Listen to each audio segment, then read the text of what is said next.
question about the confusion that there's been, or just that route through live YouTube is the route by which they can watch it if they, and just to say we've, misunderstanding. I will do. We're now broadcasting live, everybody. So it's a very good evening and a welcome to the Local Development Framework Subcommittee for the 1st of October 2020. Can I just first of all start off by a quick apology? I understand that a number of members of the community have received the link to this meeting on Teams and have tried to join. Unfortunately, the council policy at the moment doesn't facilitate members of the public joining on Teams. Teams is reserved purely for elected members and members of the committee. Members of the public can view on YouTube, and if you are watching us on YouTube and you have had a problem, please accept our apologies. We didn't mean to inconvenience you, so I hope everything has worked out okay with you down that way. So the first item of business on the agenda tonight is apologies. Do we have any apologies? No apologies, so we have full attendance at the committee. Thank you very much indeed. Can I move to agenda item number 2, which is disclosable pecuniary and non-pecuniary interests? Members, does anybody have a pecuniary or a non-pecuniary interest on this agenda item? On any of the agenda items? Okay, I can't see any hands raised. Members, can I please bring your attention to the fact that agenda item number 6 is about the Warwickshire Minerals Plan. And I am a resident of Lee Marston. Why Lee Marston is important to the Minerals Plan is that there is currently one allocated site within the County Council's Minerals Plan known as Site 9. And Site 9 borders Lee Marston Village. So while I do have an interest and I am engaging with the planning inspector and Warwickshire County Council in terms of the preparation of the Minerals Plan, what I would ask is that you note my interest, but allow me to continue to chair unless you feel that that would be inappropriate. Dave, I've got you showing you, Dave Parsons.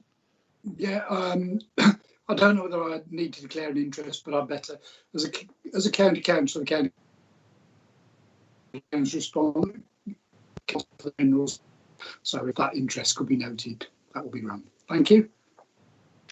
Thank you, Jay. But you're not a voting member of the committee, but we do know that. Oh, of course I'm not. Yeah. So members, can I just take you back to my point that clearly I am chairing this meeting and I'm a member of this committee. I'm a resident of Lee Marston, so you could rightly recognise that there is a non-pecuniary interest or a personal interest in that. Does anybody have a problem with me remaining in the debate? No problem, Chair. I'm sure your insight will be useful when we get to that item. Okay, thank you, Jackie. Thank you. Right, moving on to item number 3, which is public participation, and we haven't had any issues raised in public participation. However, I do see that David Humphreys, Councillor Humphreys, has got his hand raised. I was going to propose that, what you suggested there earlier, but I can't actually get the hand to come away, so I'm trying to remove it. So I need to forget what my hand being up at the moment. Well, it's gone now by the look of it, so we're okay. Back to you. Okay, then, thanks very much, Dave. Right, so we're on to the meat of the meeting then, everybody, and it's agenda item number 4, which is the Local Development Scheme, October 2020. Mrs. Barrett. Good evening. The first item is the Local Development Scheme. It's basically the work programme going forward for the next 2 to 3 years. It's a legal requirement that we have an up-to-date one, and so because of the local plan, we haven't updated it for some time. But in order to progress the local plan to adoption, we do need one in place. There is one item that is additional, which is the Gypsy and Traveller Development Plan document, which is now on the list of other documents that we will be preparing, aiming to consult in August or autumn 2021 with an options document on that. In terms of the actual document itself that's attached as Appendix A, there is one correction in that the heading shouldn't be September 2019. I was very hopeful that be having an adopted plan by now, but it should actually say October 2020. And I'm happy to take any questions. Okay, then, thank you, Mrs. Barrett. The recommendation for this report is that it's a recommendation to Executive Board that the local development scheme is approved. Now, in terms of hands, I can see Jackie Chambers, Councillor Chambers. Thank you, Chairman. Yes, I'll put them all at once so that I don't take up too much time. The first question is about the neighbourhood plans and the description that there are still 6 that are formally designated, and I wasn't quite sure what that meant, and it would be useful to have a list. Well, really, that definition, what does that mean, formally designated, and who are these neighbourhood plans that we can expect to come forward?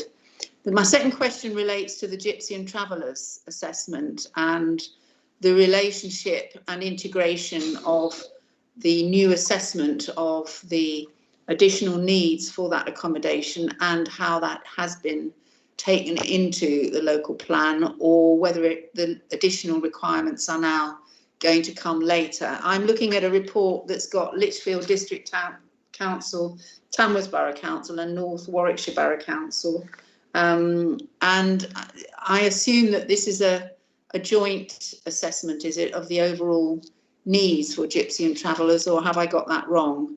My third question relates to the design principles, all of which seem to come after the inspector and indeed the Borough Council, if we get to that point, has adopted the local plan. And I just wondered where these design principles, particularly bearing in mind the planning white paper, where that kind of timing of the design principles that will apply to certain key sites, like the one in Polesworth and Dordon, and like I think the one in Atherstone as well. Why are those being handled separately? And if we're going to go out to consultation one more time, could those not be part of that consultation process after the inspector has had his hearings? And then my last comment, Dorothy, really is on the information sources on page 6. I couldn't see the link to the actual local plan and all the examination library. Is that just through the planning portal link? It just, when I looked down the list, I thought, well, where is all the stuff that is there in terms of the local plan and all the documentation and the timetable that in Appendix A doesn't seem to include any of the final processes in that table of the next stages over the next 3 to 6 months in the detail that's in it. Okay, then, so we've got five questions that I noted down there. Let's do them one at a time. So the first question, Dorothy, was about the neighbourhood plans and the noting the fact that there were 6 that were formally designated, and it was a request to be clear about who they are and where they're from. I can provide members with a full list of them, but the extra designated ones are the ones that have had their boundaries determined. So that is like Dordon, Polesworth, Atherstone, and unfortunately I can't remember the other 3. I should do. Nether Whittaker is another one, and I think Waterwroughton is another one, so I think I'm missing one. So apologies for whoever I've missed. But I can send out a complete list of those, or I can easily put a list in the up-to-date LDS, and we add that. That wouldn't be a problem. if that's That's it. I preferred. think the Yeah. final one is Curdworth, isn't it, who are working on theirs as well. Sorry, Yeah, yes. So I suppose Yes, the thank key you. point to note is that Polesworth and Dorden's neighbourhood plan, draft neighbourhood plans are in there and moving forward. Does that answer your first question, Jackie? Yeah. Okay then. So the second question that I noted down was around the gypsy and traveller needs assessment and how that was being taken into account in terms of the local plan and the overall assessment of need, recognising that that assessment of need includes other local authority areas as well. Is that right? Yeah. Dorothy? Yeah. In terms of the gypsy and the needs assessment, it was a joint commission, but not a joint assessment. So the assessments are actually done borough by borough. So it's Lichfield's independent assessment, there's Tamworth's independent assessment, and then there's our own independent assessment. It was done jointly and commissioned jointly in order to get the economies of scale, so that it was actually cheaper to produce. In terms of how it gets taken forward, we don't quite know how it's going to be taken forward by the inspector. The report itself has been sent off to the inspector, and that document is part of the current consultation, which ends next week.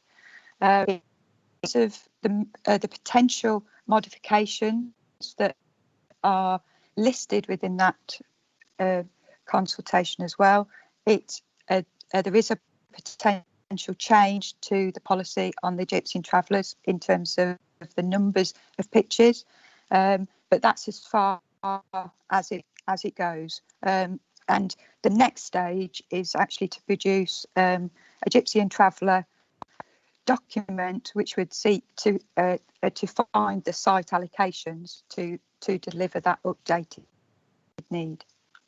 Does that? Yeah, I mean, given, if I may, Chairman, given the public interest in gypsy and traveller sites and some of the issues that we've certainly seen in the past around those sites, I think is it an additional 4 sites, is it, that we're looking for? Or I'm just trying to go through this document. It would just be helpful to know the scale, if you like, of where the under provision is, and if there are sites to be allocated, you know, what the process of engagement around that for local communities is going to be. I think it's really quite crucial. Okay, can we be clear about the numbers for everybody to start with, Ms. Barrett, please? Yeah. In terms of the numbers in the draft local plan, it was 9 residential pitches with 5 transit pitches. But as members will be aware, planning permission was granted for up to 12 transit pitches. So that takes off that particular need. And then there is the residential need.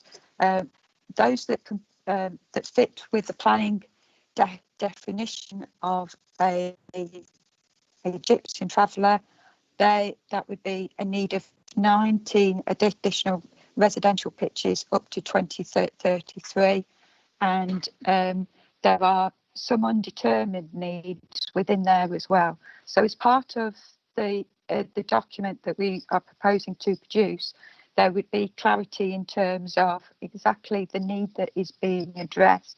That would also be taken account of any needs that have been addressed between the document being produced and when the next document is actually prepared. So that would be part of that work programme. And in terms of the consultation of a gypsy and travel document, it would follow the guidance in the statement of community involvement, and that would be the basis of how we would consult. But of course, as with anything, we try to go above and beyond that, and we will try to involve as many local communities as we. Okay, Jackie, did that question or that answer address all of the That was issues very around the question that yes, you thank raised. you. Yeah, I mean, in terms of process, as I understand it, we'll get the local plan adopted, and then we'll move in and do the additional piece of work this time next year around managing the needs assessment for gypsy and traveller families. So the third question relates to the design principles. You were recognising the arrival of the planning white paper, or the imminent arrival, if it is imminent, of the planning white paper, and you were asking about the process in terms of presentation, as I understand it from the design principles.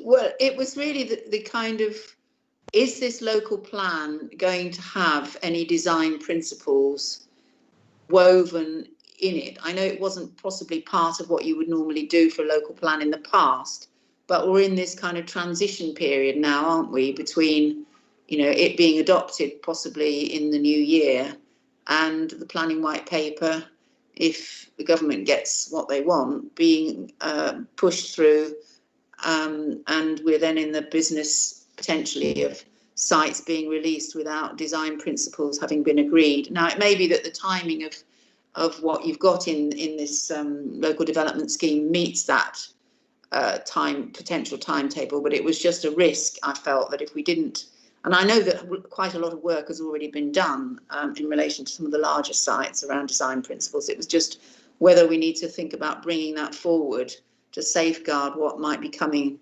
over the horizon in terms of the planning white paper, so that we've got that already to hand. Yeah, okay, Mrs. Barrett, are you okay with that?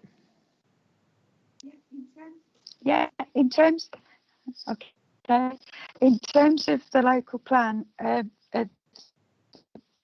the local plan that deals with H7, and that is the brush policy that we would expect anybody to follow. However, as with all of these things, there needs to be more meat in the bones, and that is what we would expect to come forward through the design principles for the specific sites.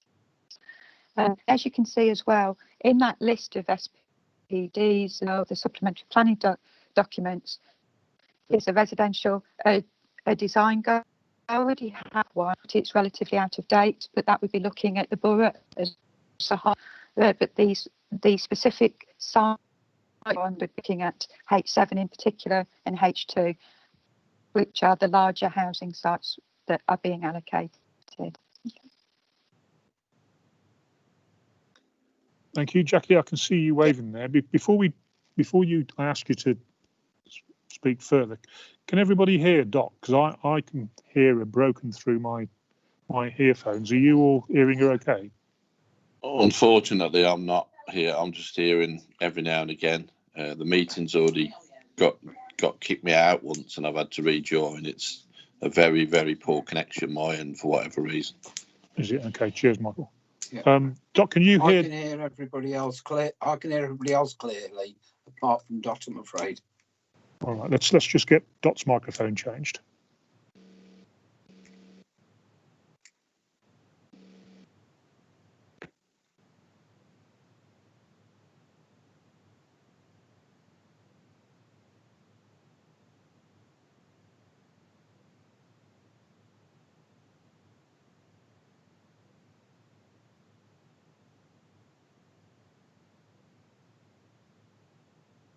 Okay, members, just for your information, what we're doing is Dot's just changing her location in the room and moving her iPad, because it might be an issue that the iPad's got a problem with its signal. So just bear with us. Chair, the actual picture was very shady as well. It wasn't very clear as well. So. Okay, thank you.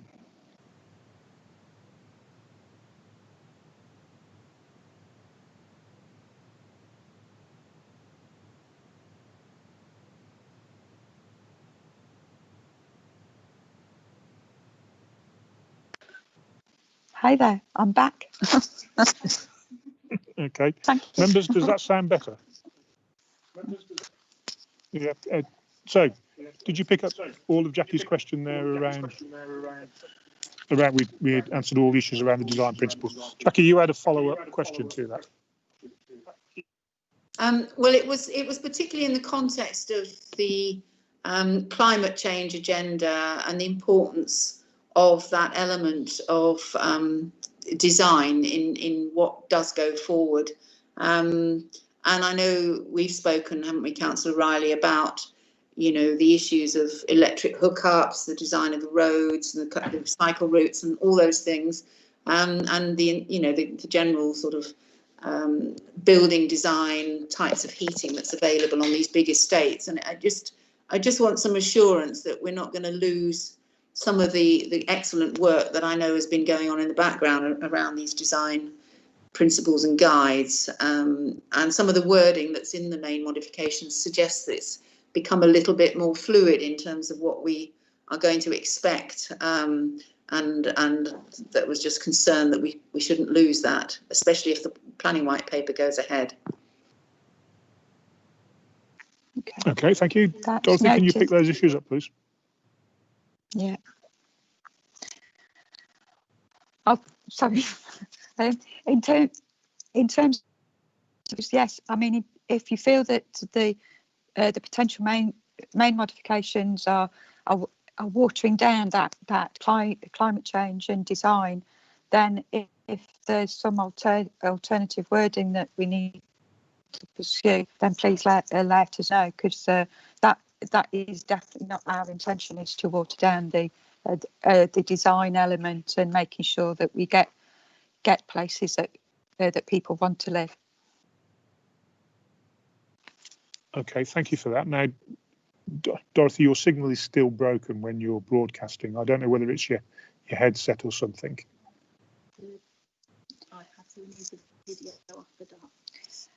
I'm going to just turn off my video, so okay, and let's see if that works. Does that come through any better for everybody? So far, yeah, okay. Yeah, There we go. that sounds better. We'll try that. Oh, good, thank you. Okay, so Jackie, then obviously there was a commitment to ensure that we don't lose anything in terms of local people and all the rest of it. Did that answer satisfy your question? Chairman, I'm still not clear about the time frame for the design principles and how that then gets assimilated in what will then already be an adopted plan by then, if we don't bring it forward. I'm not sure I've had that point answered. Okay. Yes, apologies for that. It's actually that this would be after the local plan's adoption, because the main policy would be in the local plan, but that has got the hooks in about good design and things like that we want to take forward, and that the design principles document actually produces that additional information and direction that is needed at a more detailed level. So you've got the local plan that allocates the site. It's got a list of requirements, but it needs some meat on the bones as to exactly, well, what does that mean in practice on the site itself? Is that okay? That's clear, Chairman. I think what we need to do then is look at the detail of the wording before the plan gets adopted to make sure that there is certainty and commitment to those design principles when they are finally produced. Definitely, and the issue about the local influence and the local flavour is important without doubt. So I think we're signed up on that one, Jackie. Anyway, okay. Your final question was about the published document, the local development scheme, and the list of references for documents that it related to at the back of the report on page 6. Could you just repeat what your question was, Jackie? Was it about ease of access for members of the public to get hold of those documents? Actually, Chairman, it was more of a comment that in the table that we've got, it didn't include, in terms of the time frames that are there and the dates, the next phase, which includes the inspector's new set of hearings or hearing one hearing, the consultation and that will go on after that, and the local plan's adoption. So it was about, have we got enough detail that reflects the current position and the processes that we're about to go through? And then the second thing was about the information sources and the links that didn't clearly highlight to me where the local plan documentation was. But that's why my question is the planning portal, that link, or is there a more specific link that ought to be included? Let's deal with that question first in terms of access, Okay. and then we'll just have a consideration from members about other options in terms of ensuring that all information is available and easily accessible by anybody that wants to access and read it. In terms of the additional information in Appendix A, I'm quite happy to add in into one of the columns after where it talks about the examination. I can add in about the expected additional hearings, when we expect the main modifications, and when we expect the inspector's report. We can highlight that in there in that table. And then equally, under the further information sources, I'm quite happy to add in the local plan link and also to the examination page website link as well, so that it's clear exactly where those sources of information can be. In terms of a link as well, I would also suggest that we actually include a contact for the forward planning team as well, so that is clear that they can always contact us as well if there's a query about it. Okay, well, that sounds like a positive resolution. Jackie, does that feel like it addresses the issues? I'm sorry to get into this. I'm sure most people won't even look at the local development scheme, but it's just making sure that the document is comprehensive and detailed with those additions in. So thank you. Excellent. Thank you very much indeed. Okay, right. So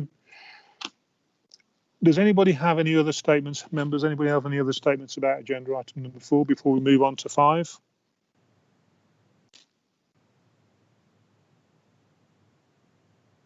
No, thank you. Right, so moving on then to agenda item number 5, which is the infrastructure delivery plan update. Apologies for interrupting, Chair. Do you want to formally take a vote on the recommendation in item 4? Yes, thank you, Mr. Tobin. Mr. Tobin has just reminded me that I'm jumping all over the place. So members, the recommendation to the board is that we pass the recommendation to executive board that the local development scheme is approved. So members, can I take a vote, please? Are we going to do this by a show of hands, are we? Or by roll call? So not a name vote, but a roll call. Chairman, will the recommendation, if I may, include with those amendments or suggestions for change that have been agreed by Dorothy? Yeah, I'm happy to ensure that it includes the amendments to Appendix A, and we'll get a new Appendix A published. Is that all right, Jackie? Yeah, fine. Okay, then members, so excuse me for being a bit clunky. So Mr. Tobin is advising me that to do the vote, what we will do is go through the named members of the committee, and obviously you will have your options around voting for, against, or abstaining. So, Mr. Tobin, do I call the names out, or do you? I'll call them out, Chair. So over to Mr. Tobin then. Councillor Chambers. 4. Councillor Clues. 4. Councillor Humphreys. 4. Councillor Jarvis. 4. Councillor Osborne. 4. Councillor Riley. And 4 as well. Thank you. Thank you, Chair. Unanimous. Okay, thank you, members. That was unanimous then. Moving on to agenda item number 5 then, which is the infrastructure delivery plan IDP update. Dorothy, you're reporting again. Okay. As members will be aware, there's the infrastructure delivery plan that was submitted alongside the local plan. And what we wanted to do in this report was to give you an idea of sites that have now received planning permission. So there's 2 of those listed in table 1. And to give you an idea of what we expected the infrastructure requirements to be in the IDP, and then what has been achieved through the Section 106 process, and then also if there was any other ones as well. And as you can see, in the 2 sites that were in the draft local plan and so allocated, and now have permission, that the amount of money that has been received or was expected through the IDP, and that has been or will be received through the Section 106 process, is broadly similar. So as you can see, for site H17, it was 402,000 and it was 409 in the Section 106. As you can tell, there will be various trigger points as to when those monies will be released on the sites, and they will be different for each of the sites. The Borough Council does now have to produce, it's called a annual infrastructure funding statement, which is basically a statement of its Section 106 monies by the 31st of December. But I think what I've certainly seen in doing this, that it would be good to provide a report that has got a lot more information into it, because sometimes, as you can see by H18, the affordable housing was actually through a condition. So so it was just for that really, and it was just to be it's a report to be noted for the subcommittee, but I'm happy to take any comments at all or answer any queries. Okay, thank you very much indeed. Members, can I ask if anybody's got any questions?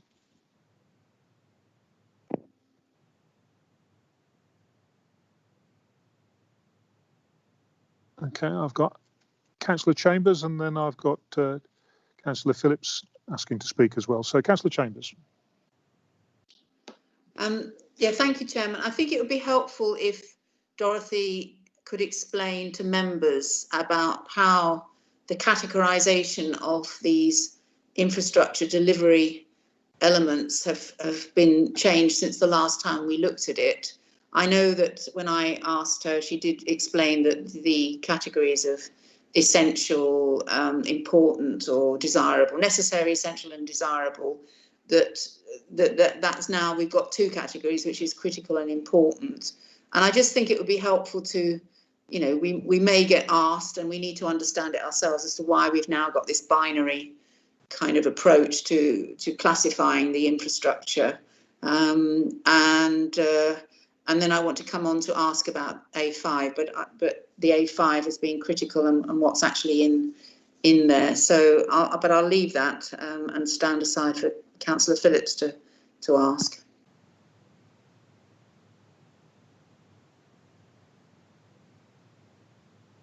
Okay, yeah. Members, Dorothy's got some technical problems again. If we can just hold on. We've got those. Did you get Jackie's questions?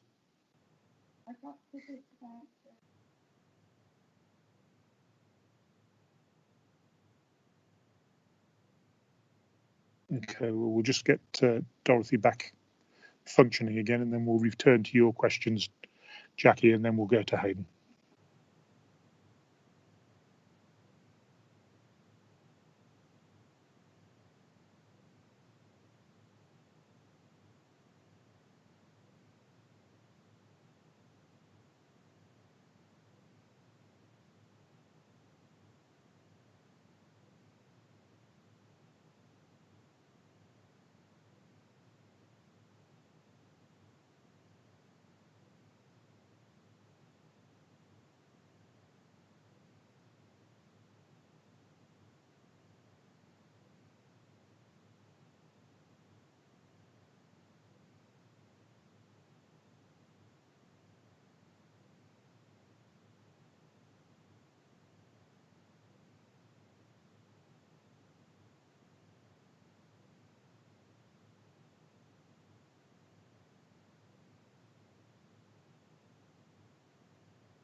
Okay, it looks as if I'm back in.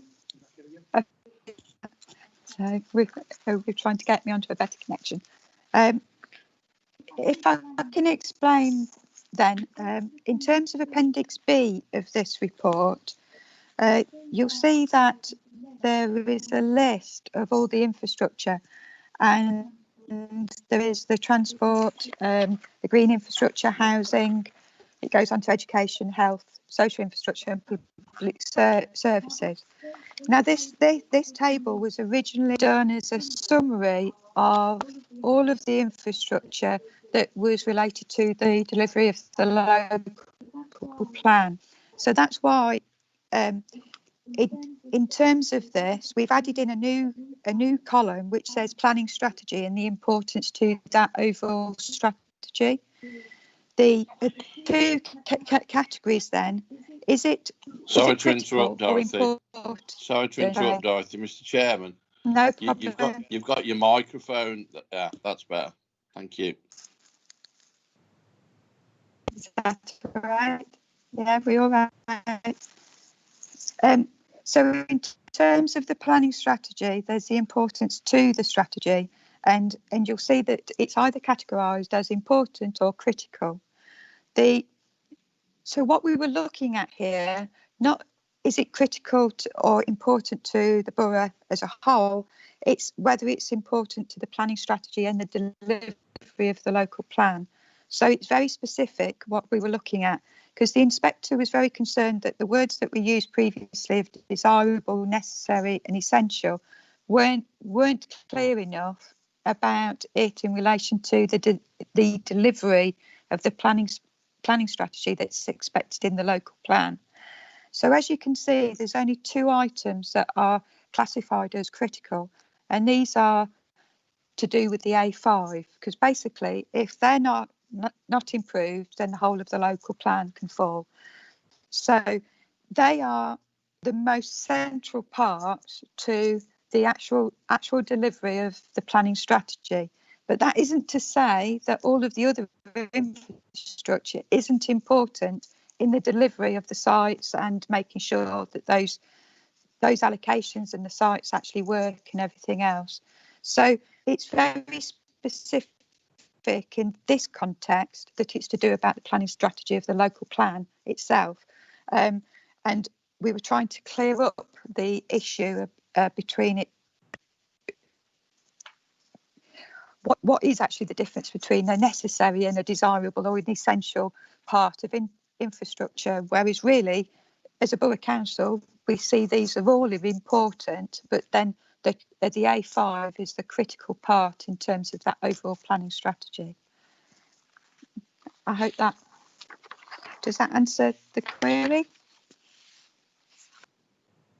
Okay, Councillor Chambers, could that help explain the layout of the plan and pick up the recommendation that you were making?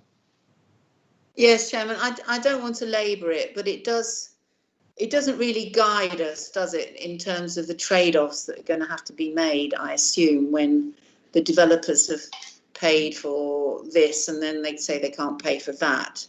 You know, maybe the previous categorisation wasn't very satisfactory, even in relation to helping us understand those trade-offs, but one did get a sense of priorities from the original table. But my guess is, well, if it's all important, then are we going to insist that everything's done? And in which case, how does that affect the viability of the sites? It's just, you know, the judgments then that then ensue from not just this table, but the previous tables in terms of the money that we're going to be asking for. Yeah, I can totally see where you're coming from that. So, Dorothy, is there anything else that you could say that would give some confidence around the fact that obviously it's this issue about if there had to be a trade-off, what would take priority in the important category, and how would we make those decisions? Those decisions would essentially be made at the planning application stage when it's clear exactly what's being proposed.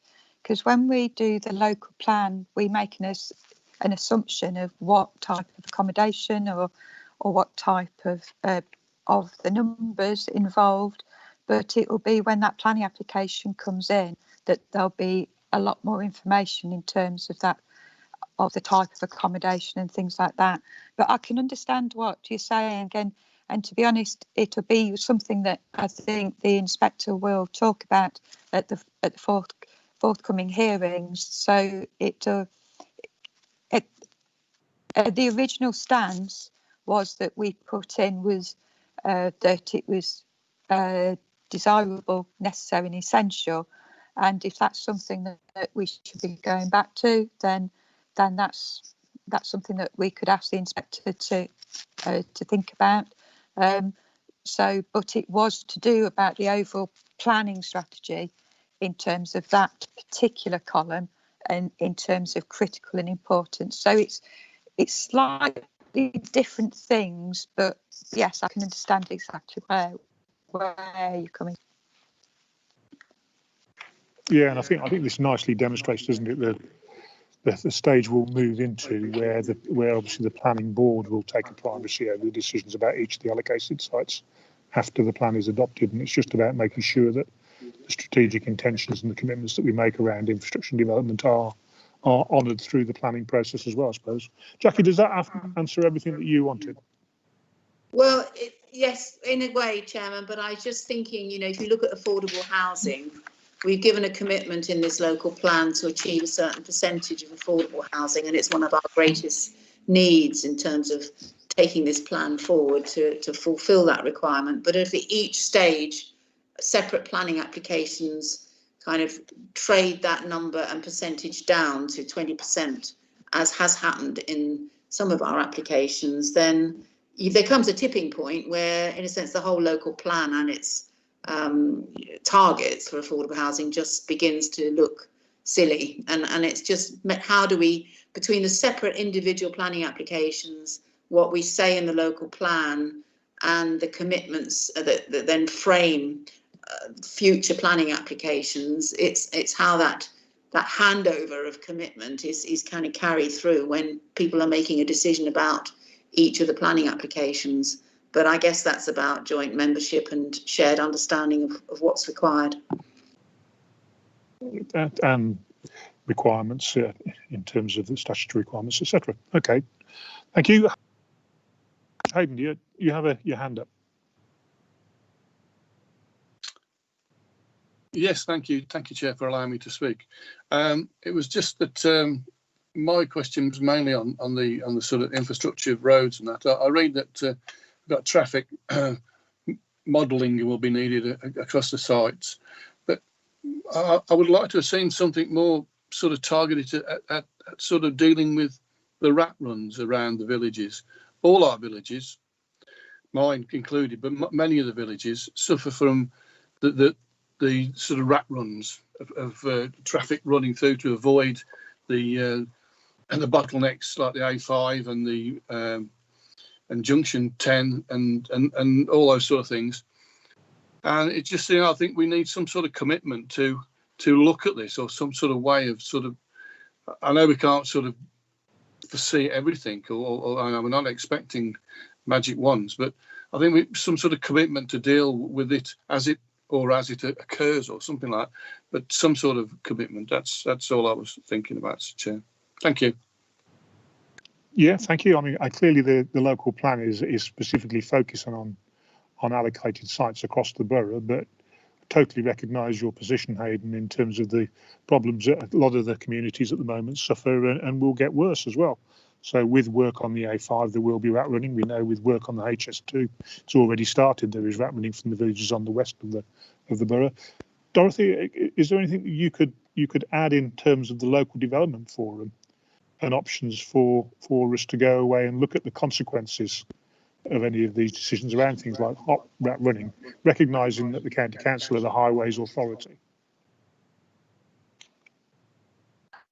It was actually the county council that I was going to suggest, because they are producing their local transport plan, and that may be the route through such as those issues. But but equally to bring those up at the planning application stage as well, and early on in the planning applications stage of any of the applications that you think that would cause that. Because I do think it is an issue, and I've spoken to the county council officers in the transport team previously, and they're well aware of that it being a local issue, and it's finding that we need to bring that up at regular times. But the LTP process would be one of those times, I think, to do that as well.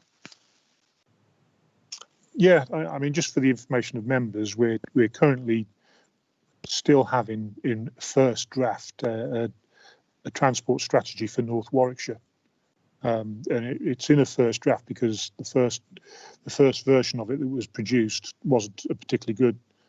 Just for your information, Jackie Chambers, myself, and Steve Maxey, before he became chief exec, were meeting with county council as the highways and transport lead to talk about what should be in our first draft of a North Warwickshire transport strategy. And clearly we are, by the passing day, becoming more fundamentally important as a transport hub to the whole country, never mind just our own communities. So Jackie, I think that's one we need to take back when the discussions with the Highways Authority, the County Council, start again. We'll make sure that there is recognition of the disturbance of the problems that resin causes to all of the communities, as I understand it, in North Warwickshire. You okay with that, Jackie? Yeah, sure. Yeah, good idea. Okay, thank you for that. I have Councillor LeBrun, Shelley LeBrun. Shelley. Thank you, Chair. It's a good point to step in, actually. I just wanted to talk about number 13 and number 14 with the cycle pathways and the canal tow pathways. I'm very conscious that we've got the Green Recovery Plan with grant funding available from government. The timeframe for that application for funding is very short-lived. It'd be perfect if we could move a little bit forward with that. Is there any work currently going on with any of the officers to apply for that funding for those areas borough-wide? Okay, so there'll be two elements to this question. So on a borough council perspective, Ms. Dorothy, are there any particular pieces of work going on at the moment in terms of promoting either access through the canals and the canal network or cycling networks on the borough? I believe that the community development team have been doing some work. I know pre-COVID they were definitely doing some work in terms of that. I'm afraid I don't know the latest situation with that. In terms of a cycling strategy and a walking strategy, that would be part of the local transport plan as well. And I know the county council are looking into that as well. In terms of whether there's a bid, unfortunately, I'm not aware of one, but I'll take that back and see if anybody can bring that back as a reply. Yeah, totally. I mean, from a county council perspective, I know that the county council are currently looking at opportunities to engage with the Canal and River Trust in terms of developing new options around tourism promotion and access to the towpaths, not only as a tourism route but as a transport route as well for green methods of whether it be cycling, walking or horse riding. That actually was debated and a resolution was passed at County Council's full council meeting on the 22nd of October, and part of that resolution was to make sure that Warwickshire County Council included the green economy in part of the celebrations for the City of Culture, Coventry City of Culture 2021 preparations. So that one, I think, at county level is very much live at the moment, and obviously with our local canal network and the tourism opportunities that presents, that is live as well. In terms of the cycling, County Council, as Dorothy has said, have got a member working group at the moment in terms of looking at cycling opportunities across Warwickshire. That member working group is at a very early stage, so as I understand it at the moment, there are no strategic bids going in, and one of the problems that we have from a North Warwickshire perspective is that the County Council's cycling strategy as it stands at the moment is based on urban communities. So as a result, it focuses on communities such as Stratford and Warwick and Leamington, where the cost per kilometre of doing a cycle route significantly outweighs the cost of doing a cycle route in a rural community. So the County Council have recognised the need to properly have a clear strategic intention for rural communities, and the cost difference between an urban cycle route and a rural cycle route is significant. So it's £371,000 a kilometre to put one kilometre of cycle route in an urban community, whereas the forecast was for a rural community it was £40,000 a kilometre. So you can see that significant differences there that I personally, Shelley, am involved in arguing and debating for, but at the moment, no, I can't give you any commitment in terms of County Council's progress in terms of applying for the funding that is being advertised by the moment by the county, but we'll take that one away and we'll come back to you with an answer from the County Council on that one. Shelley, does that answer your question?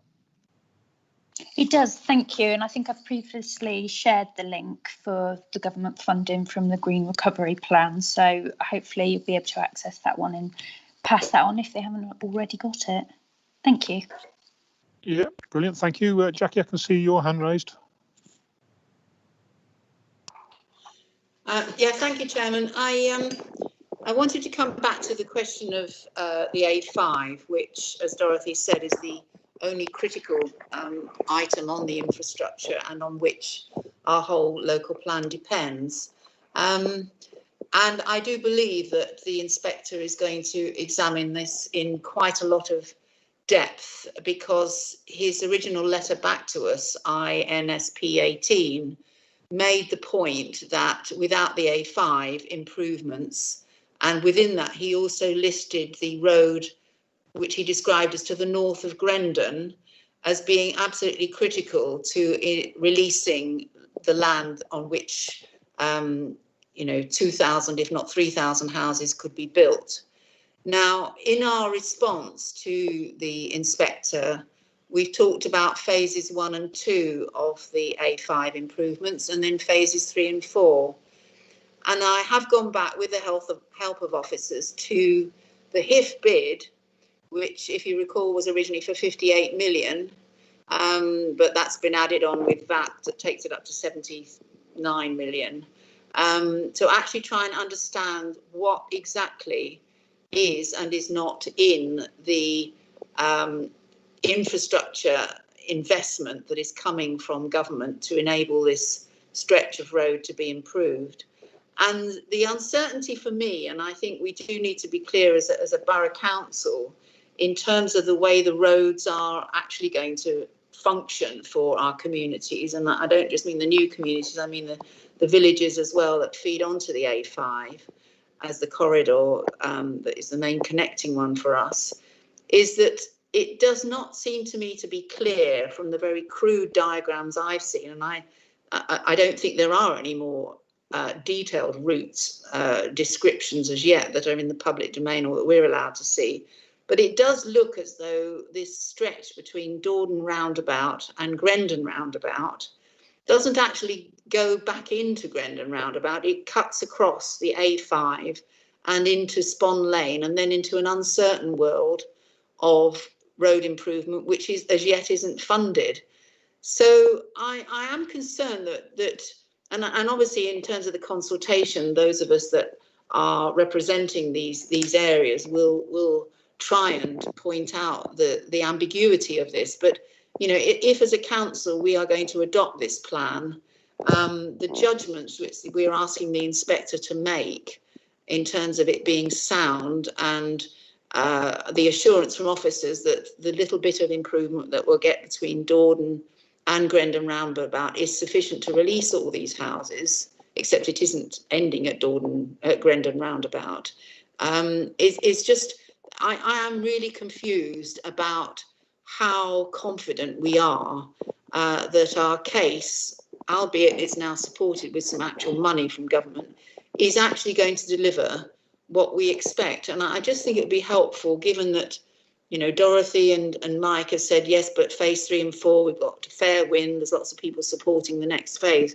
I just think it would be helpful to explain at this meeting, so we don't have many LDF meetings, exactly what you think we will be saying to the inspector about our certainty about these large sites that are going to be dependent on improvements to the A5, and exactly what is going to happen in and around Grendon or not when and if the local plan goes ahead.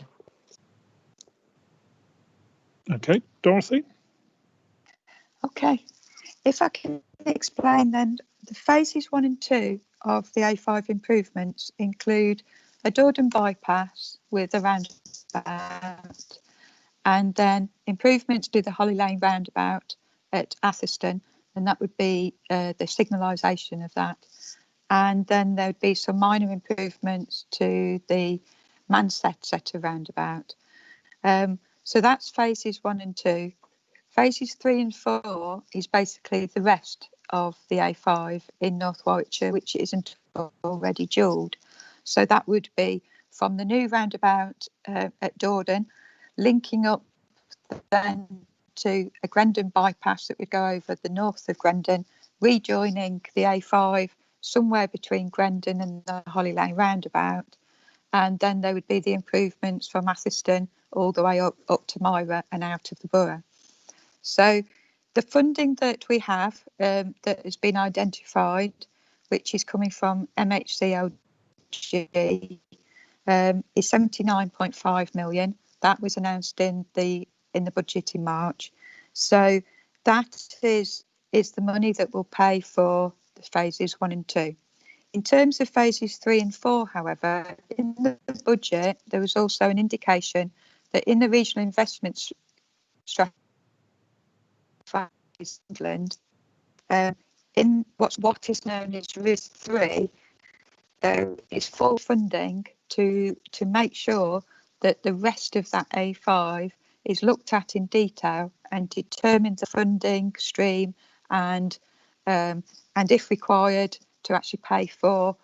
And so no, the money isn't there, as in there isn't the cheque there to pay for those road improvements. However, we have a way forward in knowing exactly which route we're going to go. And so we have the money to pay for, as I say, the phases 1 and 2, and we're working with Highways England, the County Council, MHCLG to determine exactly the timescales for that and exactly what's happening with that. And I hope to be in a position to be able to update yourselves and also the inspector as to the exact detail of that. But unfortunately, we're not quite at that position. Hopefully, though, within the next month or so, we should be. And we should have a statement of common ground that we can share with everyone. So, yes, there is an element of uncertainty in terms of the future funding of those phases 3 and 4, but it's as certain as we possibly can get. And frustrating, but it is a situation that we've come so far in actually getting where we've got to, and we do have support from people like the Midlands Connect, the Highways England, Warwickshire County Council, Leicestershire County Council, and the list goes on in terms of the people that are trying to make sure that this does happen and it will be implemented and paid for.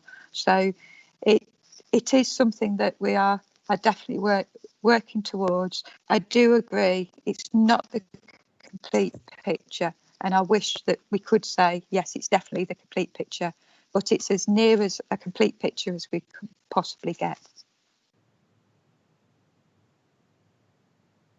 Yeah, it nicely summarises the complexity of the whole debate, isn't it, about moving forward with the A5 and the critical nature of the government funding that's coming through.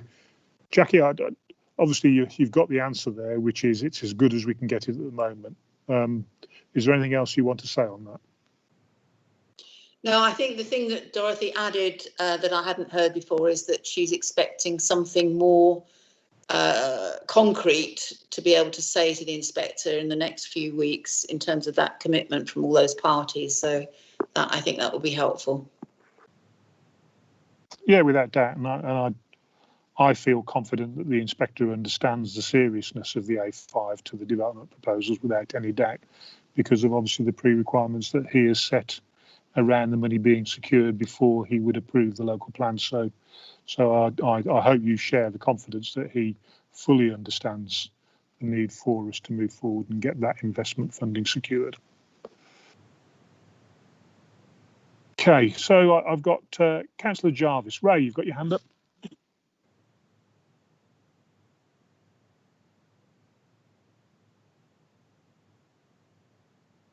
Ray, are you on mute, or was that an accidental hand?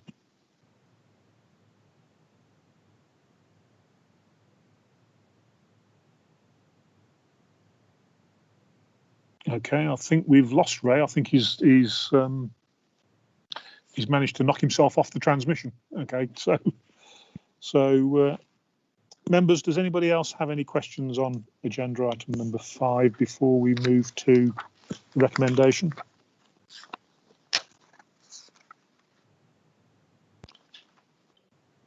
No? Okay then. Right, so members, if I can just take you back to the recommendation on the paper for 5 as I'm just flicking through.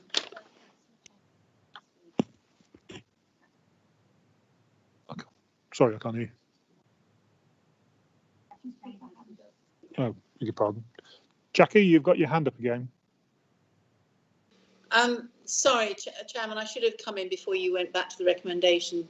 It was really to brief us on what the state of play is around getting these A5 improvements actually, to the point where they can start to be thought about in terms of design and engineering, because my reading of the timescale is that it's 2024 by which time this road improvement has got to be done in order to release the site, certainly on the H7, the biggest site. And I'm not clear who's leading it, which organisation is in charge. You talk about 75 million. There's no real map other than that crude map that was put in for the HIF bid. And it just seems to me that, are we going to have all that by the time the hearings come so that we can convince the inspector that there is actually a detailed plan coming through that will meet that timescale? Because 2024 for completing the road, given that we're now heading for 2021, is not very far away. Yeah, definitely. So looking for a brief from Dorothy and the team just to give you some assurance around timescales and critical points in terms of us meeting the ambition of 2024. Would that be possible to come back to this? Because as soon as we've got the statement of common ground or whatever agreement we can pull together, we should have that detail in terms of the timescales. We won't have the detail of the exact routes or plans that I'm aware of, but if we do, all well and good. But if we could make a commitment that we'll send that on as soon as we have it, we will do. All right.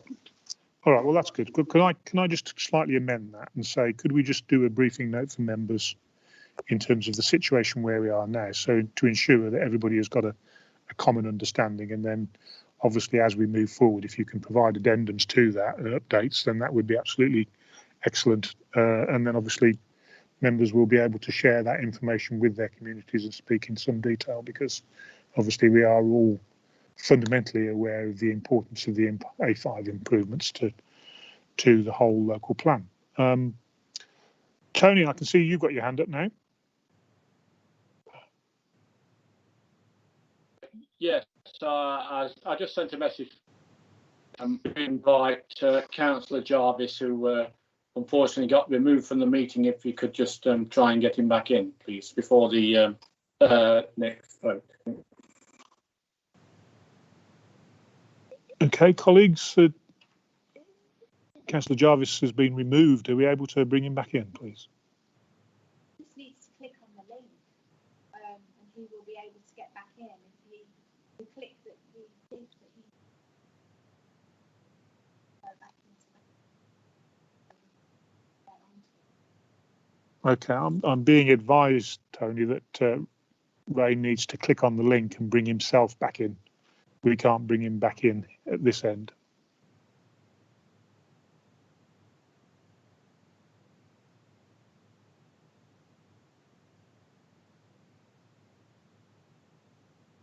I'll let him know now. Okay, thank you. David, I'll send him the link. Okay, we've sent him the link again. Because of time, I propose that we move on, and then I'll pick up any issues that Councillor Jarvis has got afterwards and deal with him. And if they're irrelevant to the wider group, I'll make sure everybody else is briefed on that as well. So, members, the recommendation to subcommittee is that the contents of this report be noted. Having missed it out first time round, colleagues, can I ask for a proposer and a seconder, please, that we note this report? I'll propose it, Chairman. Thank you, Jackie. And a seconder? I'll second it, Chairman. Okay, thank you very much indeed. Mr. Tobin, can I hand over to you, please?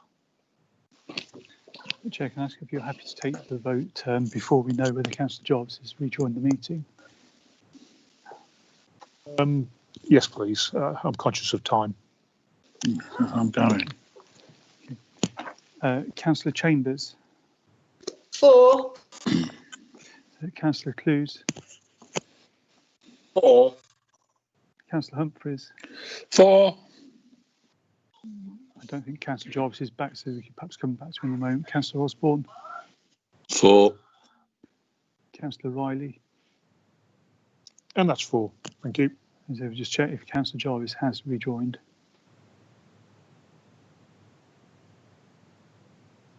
In any event, Chair, that's 5 votes in favour. Okay, thank you, members, and I'll follow up Councillor Jarvis following. So, can we please then move to agenda item number 6, which is the Warwickshire Minerals Plan update, the Statement of Common Ground and examination hearing date, together with outstanding issues. Dorothy, is that you again? Yes, it is. In terms of what you have before you, you've got the Statement of Common Ground, which has been sent to us after a meeting with the County Council officers. Their hearings are due to take place on Tuesday the 20th and Wednesday the 21st of October. And it was just felt that it would be good to prepare a paper to show what had been agreed by the County Council officers and want to be presented to the inspector in terms of the objections that have already been made by this council. And so Appendix 1, you actually have the Statement of Common Ground, and then you have the list of all the issues then that the County Council have made a positive response to and a change within the plans. And then Appendix 2 are the outstanding issues that we would still like the independent inspector to have a look at, who's examining the minerals local plan, but are not part of the Statement of Common Ground and something that the County Council officers are willing to put forward at the moment. So it is just to seek approval to the Statement of Common Ground, and if there is any issues that you feel shouldn't be in the Statement of Common Ground, then we can easily move those back into Appendix 2, and they will just be determined by the inspector at the examination. I'm happy to take any questions, but also Mike Dickman's also joined the meeting as well, so he might be able to answer any more detailed questions if required.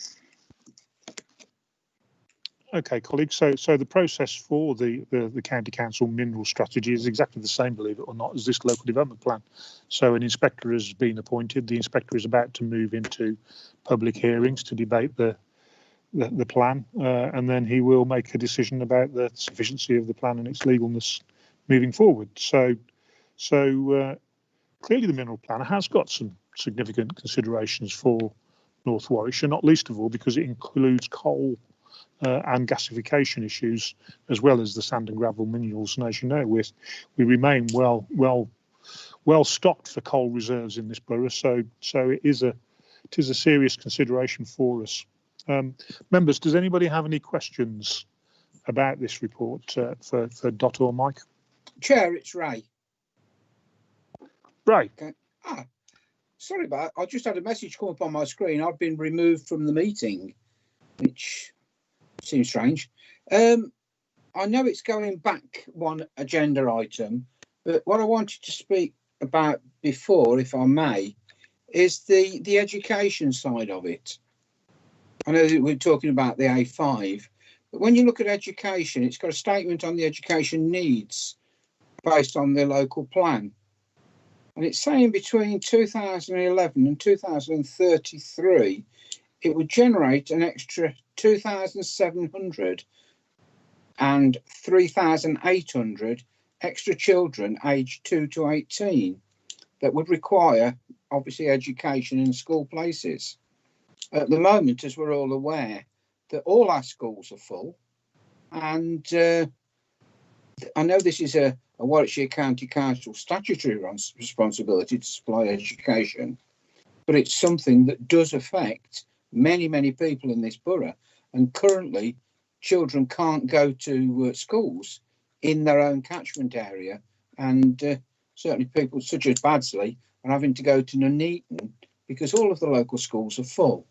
Now, if this is going to generate as many as that, so say round figures, 3,000 extra kids, and just to put that into context, that is equivalent to 5 of the volume of children at 5 of the schools like QE.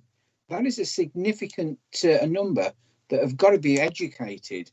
And is that part of the strategy?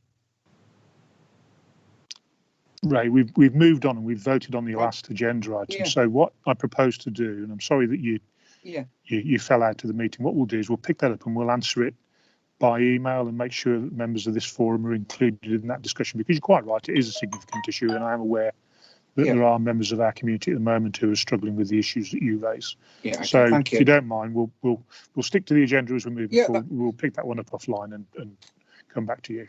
Yeah, I'm fine, thank you. Okay, thank you. So members, if I can just take you back to item 6. Does anybody have any questions or statements for Dot or Mike? No, thank you. In that case then, members, I propose that we move to the recommendation, and the recommendations are written that members note the date of the examination hearings into the local minerals plan, and that that the statement of common ground recommendations and responses contained within this report are noted, agreed, signed, and members note the outstanding issues remaining will be dealt with through the written presentation process by the inspectorate into the local plan. Blimey, that was a mouthful. Members, can I have a proposer, please?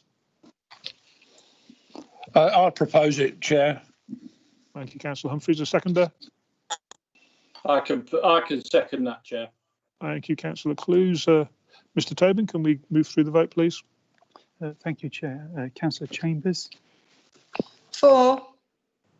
Councillor Clues. 4. Councillor Humphreys. 4. Councillor Jarvis. 4. Councillor Osborne. 4. Councillor Riley.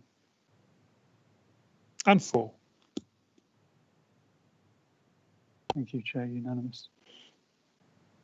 Okay, members, thank you. That's unanimous. Can I now take you to agenda item number 7, which is page 7.1 of the document plaque, which is the planning consultations, which obviously refer to the national consultations that government are holding at the moment. Mrs. Barrett, Dorothy. Okay, in terms of this paper, it will also be going to the Planning and Development Board on Monday evening, and it went to Executive Board, and Executive Board has asked for your comments.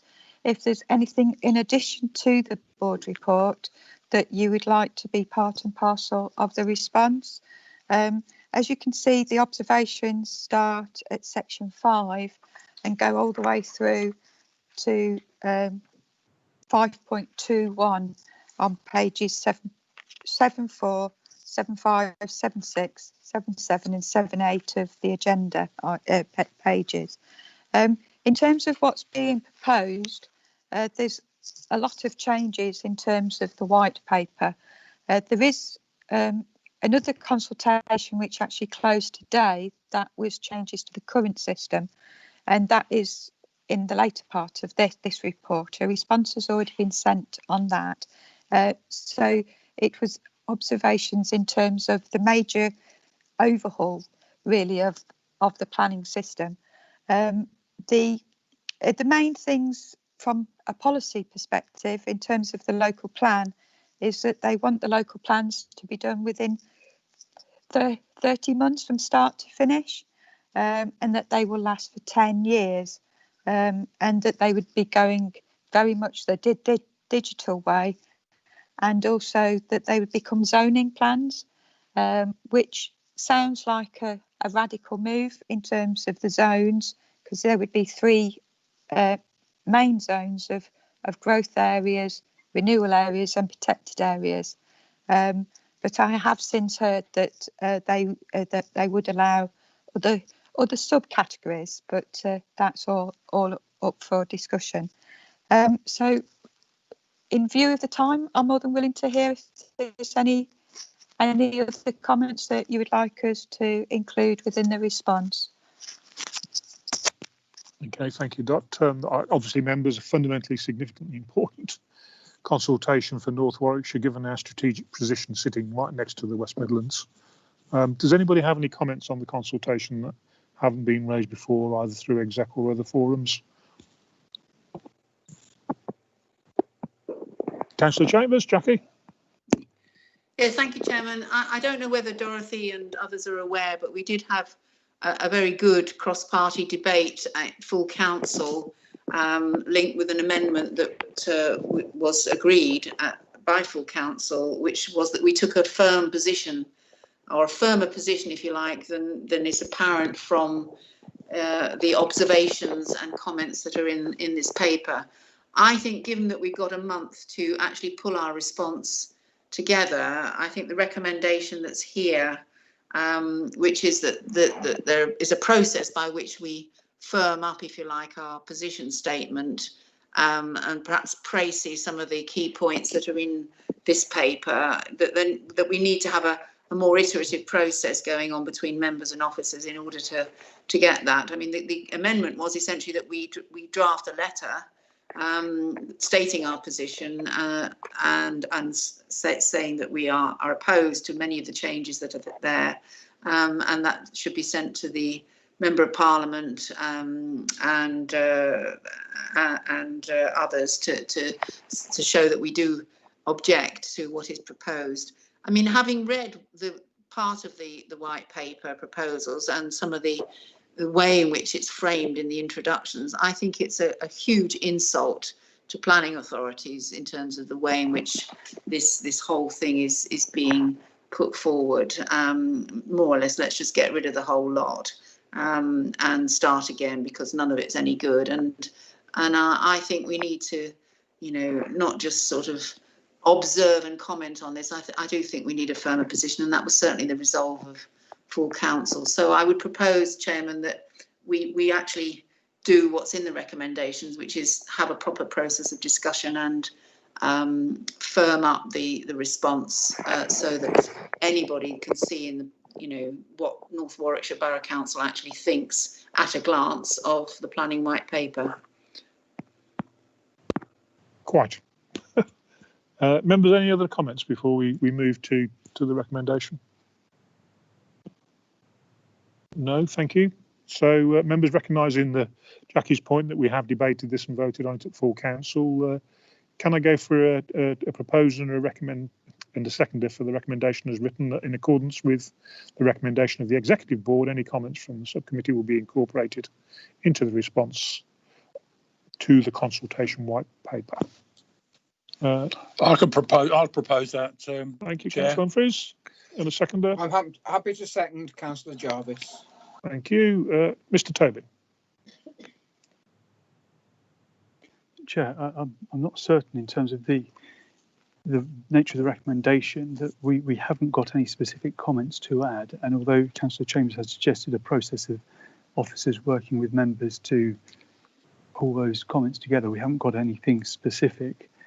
On its own, the recommendation doesn't actually put forward any comments in response to the consultation.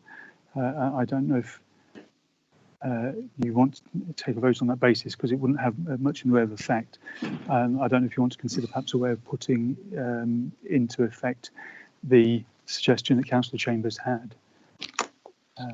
Chairman, can I just add, I think under recommendation B, it will be down to our Chief Executive to take that recommendation forward in the spirit in which I suggested, so that it isn't just an email exchange, but a proper debate and shaping of our response before we just approve what's in front of us today, or indeed I'm sure the Planning and Development Board will have also some comments. So I'm really saying, can we have an active process around recommendation B, but it will be very much down to the Chief Executive to take the view from this subcommittee that this is what we want in the way in which he interprets that recommendation. So I'm happy with the recommendation myself as it is.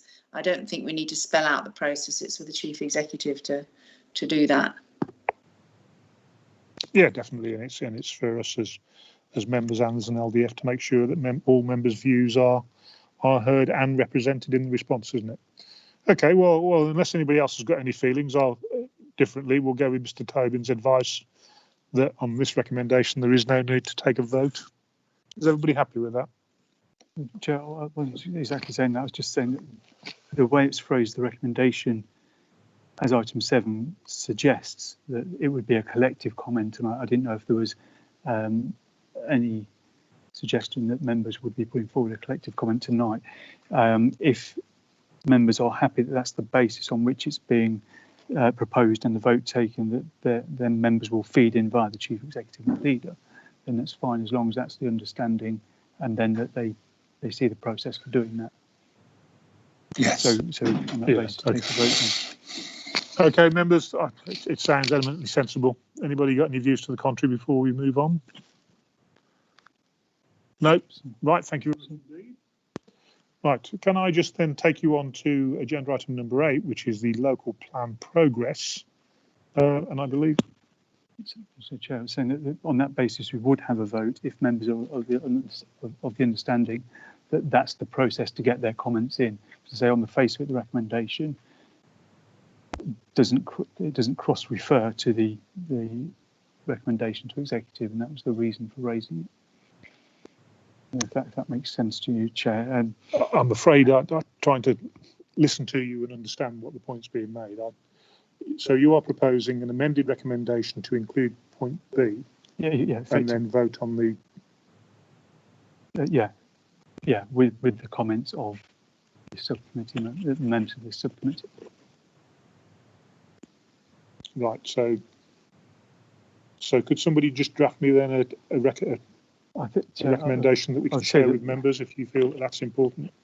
Chair, I think that could be proposed. That could be achieved by saying comments from, and then adding members of the subcommittee be incorporated into the response and to the consultation of the white paper. Such comments to be passed to the Chief Executive. So that then, if individual members have comments to add, that would secure them a process to do so. Right. Okay, I think I'm with you. So, members, we're just going to redraft that recommendation slightly and add a section to demonstrate that obviously the Chief Exec will recognise feedback from this committee and members prior to making his submission. I'm just watching Mr. Tobin right furiously in front of me. Mr. Tobin, are you in a position to read that recommendation out so all members can hear it? I am, Chair. So the recommendation would be amended to read, in accordance with the recommendation at the Executive Board, any comments from members of this subcommittee be incorporated into the response to the consultation on the white paper, and any such comments are to be passed to the Chief Executive for inclusion. Excellent. Right, and is your advice now, Mr. Tobin, that we vote on that? It is, Chair. Thank you. Okay. Okay, right. Well, can I have a proposer for the amended recommendation, please, members? I'll be quite happy to propose that amended recommendation. And Thank I you, would Councillor be Humphrey. quite happy to second it. Thank you. Jackie, did I hear you Chairman, shouting out? Yeah, I'm sorry. I think the amendment that Mr. Tobin has put, it is not the same as what we've got in front of us and what I was suggesting, which was really an instruction to the Chief Executive to make sure that it says the chairs of the above boards, that's Planning and Development Board and the LDF, and the opposition spokespersons on those boards will prepare and send a response. And so there's an active process around that, because basically we haven't made any comments on it tonight from here, have we? We've got a month or less than a month to prepare more, punchy comments, if you like, that we want to go in, rather than just incorporate what's gone on tonight. And that's where I think I've got a difference of view. I'm quite happy with the recommendations as an instruction to the Chief Executive to do what this recommendation says, which is he's going to consult with the leader, the chairs of the above boards and opposition spokespeople. And if you want to incorporate other members of the LDF subcommittee, that's fine. But it's just, and also incorporate some of the comments that were made at full council. It's just that I'm not sure what we've got ended up with is the spirit of what was in the original intent. I think, Chair, Mr. Tobin, do you have a view on that? Well, I think, Chair, the reason was that the two didn't quite marry up as drafted. So it's the recommendation approved as executive suggested a process. This was suggesting that comments from the subcommittee were incorporated, but of course then with no comments being given by the subcommittee, it's hard for them to be incorporated. So it's a matter of whether members are happy that consultation through yourself with the Chief Executive, Leader and Chair of Planning will achieve the objective, or whether they want to be passing anything specific to the Chief Executive for that purpose. And so it's really a choice between those two. And that was the reason why I suggested the amendment in those terms, but maybe that members have a different view on. Okay, so in terms of the chair of this LDF, obviously it's me, and in terms of the vice chair, it's you, Jackie. In terms of planning, clearly it's Mark Simpson, and as opposition spokesman, it's Hayden. So, are you proposing, Jackie, an amendment to say that you want the comments from all of the LDF members, or are you happy to put those comments through the chairs and the opposition spokesman? Oh gosh, it's getting late, isn't it? I guess I was just looking for B to say we'll prepare, the Chief Executive in consultation with will prepare and send a response. So what I'm trying to say is that the response that we've got, and there's a lot of useful material in it doesn't necessarily reflect the response that we want to send in as our response as a borough council to this planning white paper.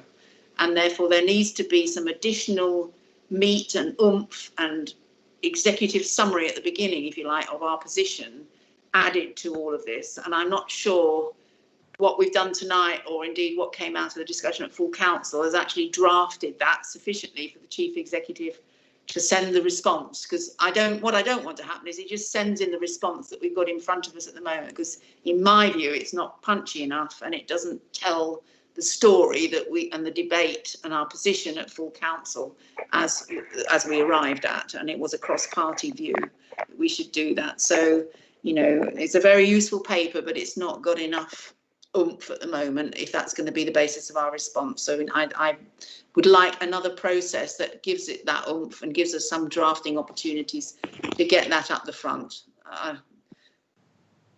Okay, so would just be clear for me then. So what do you see in terms of the process that wouldn't be delivered through engagement with the chairs of the boards and the opposition lead spokespeople? My proposal is that we accept and vote for both A and B. That B, we suggest that we add the word prepare and send a response to meet the deadline of the 29th of October for each of the consultations. So I'm just saying, I think that B stands in my view because it is an instruction to the Chief Executive to prepare the response with key people, leader, chairs of the above boards and opposition spokesperson, and also if other members want to, you know, as part of that process, add their views in through the planning board members and so on, that there is another stage to, you know, synthesising our position given all the good and detailed material we've already got in front of us. Right. So let me just confirm process with Dorothy Barrett. So Dorothy, as I am understanding this, that the draft submission will come to members before the 29th for comment and for agreement anyway? Or is it a situation that we've just delegated authority to the Chief Exec to do the submission? As I understand it, it would go, a draft letter would go to all of the members listed in the Executive Board recommendation B there. So it'd be the leader of the council, the chairs of the above boards, the opposition spokespeople. They would all receive a copy of the draft letter for their comments, and whatever then comments would be taken on board, and then the final letter would go out. And I'm sure then the final letter would then be circulated to all members. But I think what I'm hearing is beyond other members would like to be involved within that process. And I'm just wondering if, as part of this, we could say that any members send comments through the relevant board or chair of the board or spokespeople, so that they come through that way, or they can be sent on to Steve or myself. It's sorry, it is really sorry, Chairman. Can I just have another go? I know it's late. Well, what I don't quite follow, Jackie, is what I totally agree with you about it having oomph and whatever it was you said that the response needed to have. What is it that you don't think this process will enable? Right.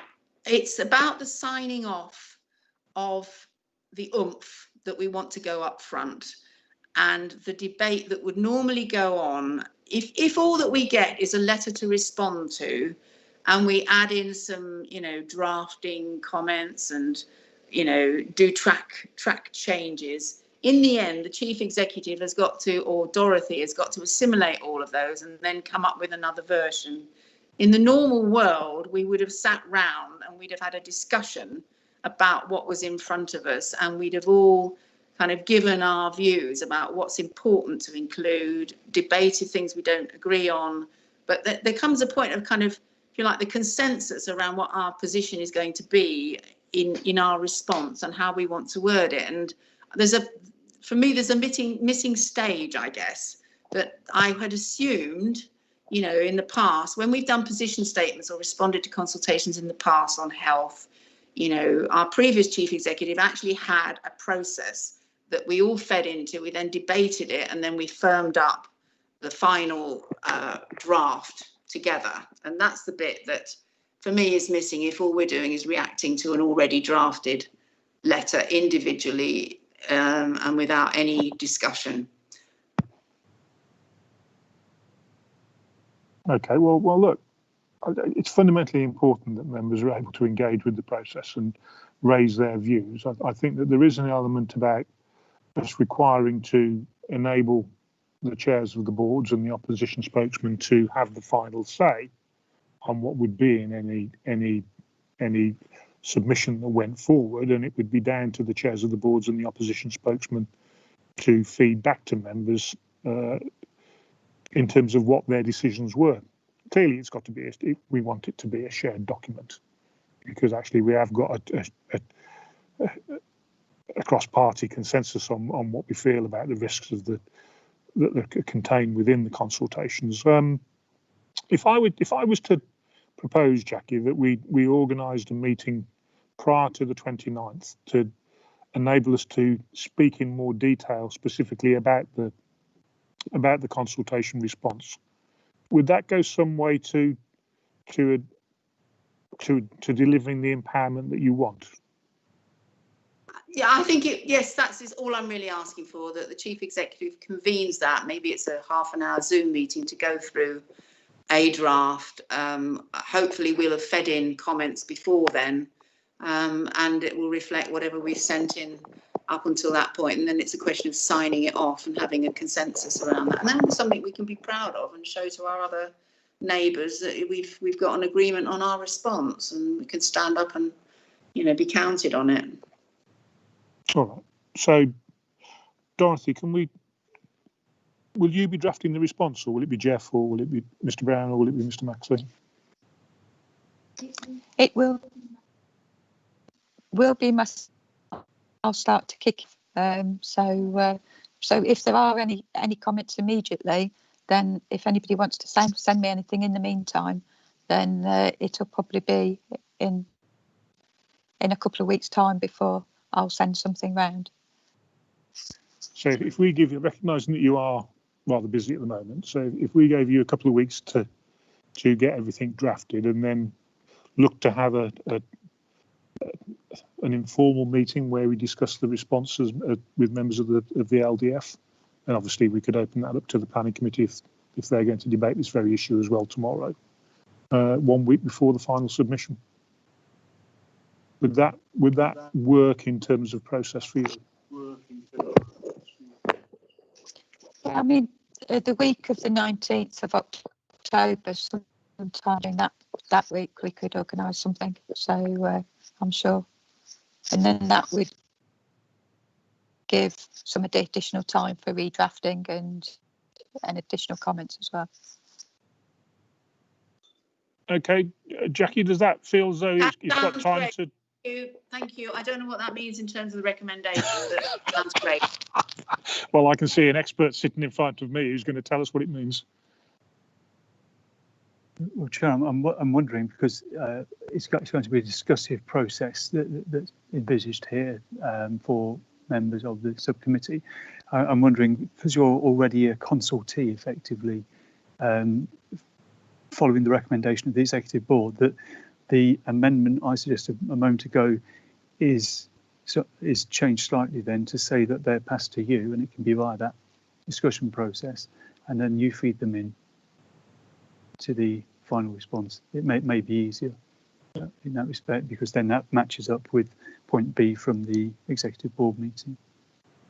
So I would say that are passed, any such comments to be passed to the chair of the subcommittee for inclusion in the response. So I'll just. Okay, well that sounds sensible to me. Before I get Mr. Toby just to read out so everybody's clear, is everybody happy with that? Chair, that would then read, in accordance with the recommendation of the Executive Board, any comments from members of the subcommittee be incorporated in response to the consultation on the white paper, and any such comments be passed to the chair of the subcommittee for inclusion in the response. Excellent. Now I'm conscious I'm now going out for the third time for a proposer and a seconder. Can I ask for a proposer for that?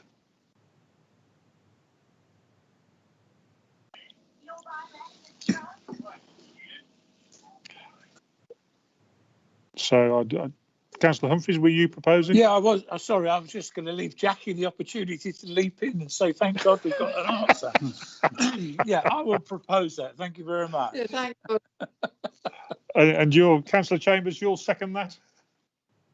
I'll second it, Chairman. I'm not sure what I'm seconding, but that's Okay, Mr. Tobin, over to you. Thank you. Councillor Chambers, 4. Councillor Clues, 4. Councillor Humphreys, 4. Councillor Jarvis, 4. Councillor Osborne, 4. Councillor Riley. 4. Thank you, Chair. It's unanimous. So that's unanimous. Excellent. We're making great progress. So I'm going to take you on to agenda item number 8, which is local plan progress. And I'm just going to summarise the recommendation before we go anywhere near Dorothy's report, which is the subcommittee notice report. So, Dorothy.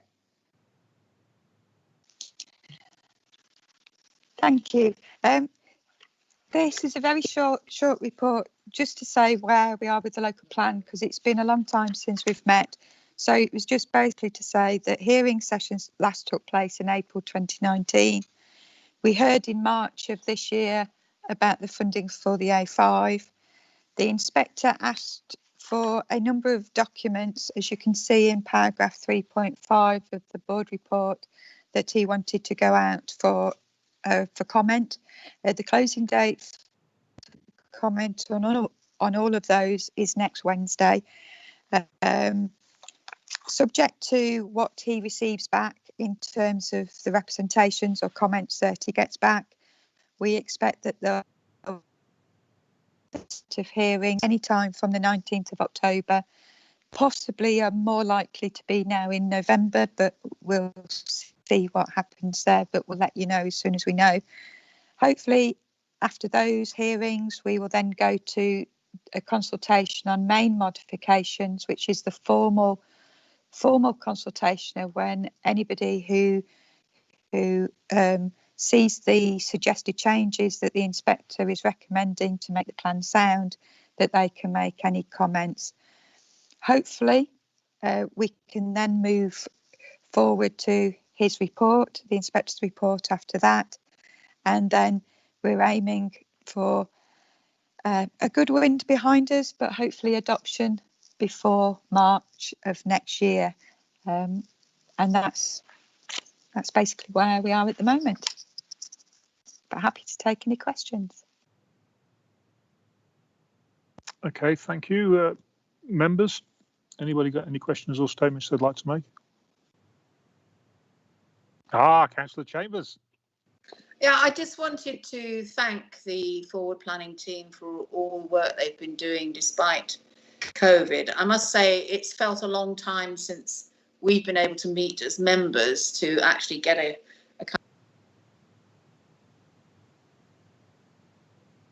Jackie, you've muted yourself. So we got to thanks the forward planning team, and it seems a long time since we've met as members. Yeah, sorry, it just seems a long time since we have actually debated the local plan and been able to keep abreast of all the things that have been sent in and prepared. But there is an enormous amount of work that's been done, and yeah, I mean, I congratulate you on hanging in there despite the kind of crisis that we're in at the moment. And I look forward to the hearings and seeing the next stage through in terms of public consultation on each phase. Well, we've got a week left of that and the following one. So just to say thank you. I hope we'll have more meetings of the LDF more frequently, but with with Zoom and all the other things, it's quite difficult, isn't it? But we've managed okay tonight, so let's have some more, please. Thank you. Okay, thank you very much indeed for that. And I know that we'll all echo those thanks to the forward planning team, because I do know that Dorothy and Mike and the team have been working exceptionally hard, regardless of COVID, with what is an incredibly complex piece of work. And yeah, we'll structure some more meetings, in particularly after the next round of inspectors' hearings and the consultation, to make sure that everybody is fully up to speed on the results that come out and the way forward with anything that does arise. and we all sit with our fingers crossed, looking at March 2021 at the latest, hopefully. Right, members, there is no need to take any vote on the recommendation because the report is purely for noting. Does anybody have any comment before I wind the meeting up? Chair, strictly we should take a vote, even though it's only for noting. Right. So you're now advising that I should vote, even though Yes. it's only for noting. Right. Okay, then well, let's go through this one again. Without any doubt whatsoever, I need some more planning about, or more training about when to vote and when not to vote. Members, you can see the recommendation as written. Can I have a proposer, please? Propose. Fabulous, thank you. And a seconder. Thank you very much indeed. Mr. Tobin, over to you. Councillor Chambers, For. Councillor Clues, For. Councillor Humphreys, For. Councillor Jarvis, For. Councillor Osborne, For. and Councillor Riley. Yes, and 4 for me as well. Thank you, Chair. So that is unanimous. So members, thank you very much indeed for your patience. It's quite a challenge doing these meetings online without any doubt, but I think we've managed to work our way through this one. If anybody does have any issues that you want to raise, then please do get hold of Mike and Dot or myself and Jackie, and we'll certainly address them straight away. And the only outstanding matter from this meeting is that we do an email response to Councillor Jarvis's question, which we'll get out next week, if that's all right with you, Ray. So That's absolutely fine. okay, thank you much indeed. So members, it's now 2021 and I'm closing this meeting. Thank you very much indeed for your attendance. Thank you, you, everybody. Chairman. Good night. Thank you. Good Thank night, you. Chairman. Thank you. Bye-bye. Good night. Thank you. Good night.